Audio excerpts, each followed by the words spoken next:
Ketika orang Korea cobain basreng. Kamu udah pernah cobain basreng belum nih? Basreng? Kok bentuknya gini? Yang kamu makan waktu itu gimana? Di street food atau Di resto sih, cuma biasanya ya bakso digoreng, dipotong-potong jadi bentuknya sedikit kayak triangle gitu.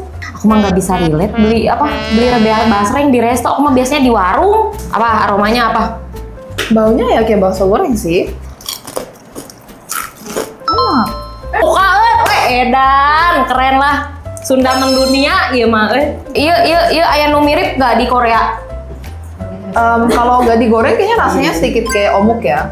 Omuk. Oh. Ada fishy-fishy-nya, tapi aku suka sih. Mungkin kalau bilang oden tahu nggak? Oh, tahu odeng. Iya, omuk itu ya. Tapi aku mah biasanya coba odengnya yang di itu yang Family Mart atau enggak Watson.